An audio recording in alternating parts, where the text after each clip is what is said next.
शहराची खबरबात या बातमीपत्राचे प्रायोजक आहेत Mac care super speciality hospital Ahmednagar. Congratulations वहिनी, बाळ झाल्याबद्दल। पण मी ऐकलंय डिलिव्हरी फार क्रिटिकल होती। आता ठीक आहे ना सगळं? अगं होता थोडा प्रॉब्लेम, पण स्त्रियांच्या आरोग्याची संपूर्ण काळजी घेणारं मातृसेवा होतं ना साथीला। सगळं सुरळीत झालं। किशोर वयापासून ते रजोनिवृत्तीपर्यंत स्त्रीच्या आरोग्याची संपूर्ण काळजी घेणारं अहमदनगर मधील पहिलं स्त्री रुग्णालय Matruseva women's hospital obstetric ICU। किशोरवयीन आणि विवाहपूर्व समुपदेशन, गरोदर माता तपासणी आणि प्रसूती, पहिल्या सिझेरियन नंतर नॉर्मल डिलिव्हरीची सोय। मातृसेवा विमेन्स हॉस्पिटल, सक्कर चौक, नवीन टिळक रोड, अहमदनगर। फोन 9850200017।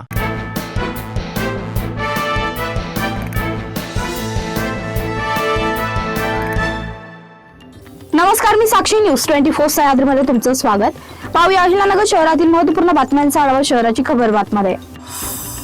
अल्पसंख्याक समाजाच्या समस्यांविषयी शासन सकारात्मक आहे। त्यांच्या समस्या सोडवण्याचा प्रयत्न प्रशासनामार्फत करण्यात येत असल्याचं प्रतिपादन जिल्हाधिकारी डॉक्टर पंकज आशिया यांनी केलंय। जिल्हाधिकारी कार्यालयात अल्पसंख्याक हक्क दिन साजरा करण्यात आला।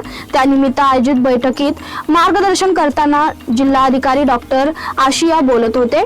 बैठकीत जिल्हा नियोजन अधिकारी दीपक दातीर, शिक्षणाधिकारी बाळासाहेब बुगे, उपशिक्षणाधिकारी संजय कुमार सर्वदे, महामंडळाच्या जिल्हा व्यवस्थापक कुंदा गाडे यांच्यासह संबंधित विभागाचे अधिकारी व अल्पसंख्याक समाजातील विविध संस्थेचे पदाधिकारी उपस्थित होते। नांदेड जिल्ह्यातील मनोविकलांग व्यक्तीची वर्षभराच्या कालावधीनंतर आपल्या कुटुंबाशी भेट झाली। अपघातात जळीत झालेल्या या व्यक्तीवर जिल्हा रुग्णालयामार्फत उपचार करण्यात आले। मोठ्या प्रयत्नानंतर या व्यक्तीची ओळख पटवून त्याला त्याच्या कुटुंबियांची भेट घडवून आणली। जिल्हा रुग्णालयातील टीमला संबंधित रुग्णांची ओळख पटवून देण्यात यश आलंय। या भेटीवेळी त्या व्यक्तीच्या पत्नी आणि मुलांच्या चेहऱ्यावर आनंद ओसंडून वाहत होता। जिल्हा रुग्णालयातील डॉक्टर व कर्मचाऱ्यांनी या रुग्णावर केलेल्या उपचारामुळे तसेच समाजसेवा अधीक्षकांच्या संवेदनशीलतेमुळे या व्यक्तीचे पुन्हा आपल्या परिवारात पुनर्वसन झाले। जिल्हाधिकारी डॉक्टर पंकज आशिया यांनी जामखेड येथील EVM स्ट्रॉंग रूम आणि मतमोजणी केंद्राची पाहणी केली। निवडणूक प्रक्रियेच्या पार्श्वभूमीवर त्यांनी तयारीचा आढावा घेतला।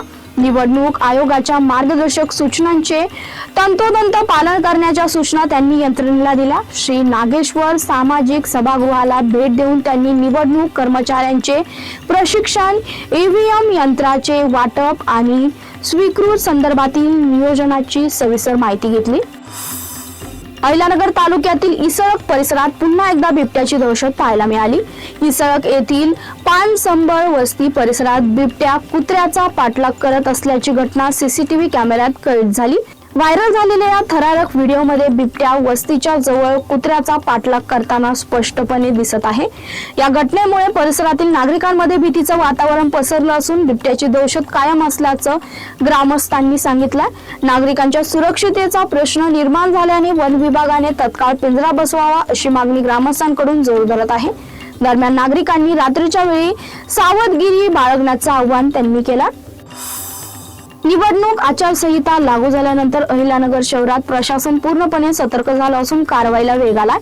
प्रभाग समिती क्रमांक 1 ते 4 यांच्या संयुक्त वतीने शहरातील विविध भागांमध्ये राजकीय फलक, फ्लेक्स, झेंडे आणि नावाच्या अनधिकृत प्रदर्शनावर कठोर कारवाई करण्यात आली आहे। Top up petrol pump, Govindpura नाका, जिल्हा न्यायालय रोड, DSP चौक, छत्रपती संभाजी महाराज हायवे, मुकुंद नगर, भूषण नगर, लिंक रोड, केडगाव, वैष्णव नगर road, Nagar Pune highway, Ambika hotel परिसर, शाहू नगर आणि टिळक रोड या प्रमुख ठिकाणी ही कारवाई राबवण्यात आली आहे। या कारवाईत 16 फ्लेक्स बोर्ड आणि 26 राजकीय झेंडे हटवण्यात आले, तर इतर अनधिकृत बोर्ड, नाम फलक आणि सेंटरचे बाकडे झाकण्यात आलाय। निवडणुकीच्या काळात ही शहर शिस्तबद्ध ठेवणे आणि आचारसंहितेची काटेकोर अंमलबजावणी करणे हेच महापालिकेचं ध्येय असल्याचं प्रशासनाने स्पष्ट केलं। दरम्यान आचारसंहिता कालावधीत ही कारवाई पुढेही सुरूच राहणार असल्याचं सांगण्यात आलंय।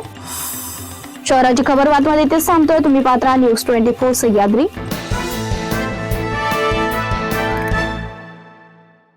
या बातमीपत्राचे प्रायोजक होते Mac care super speciality hospital Ahmednagar.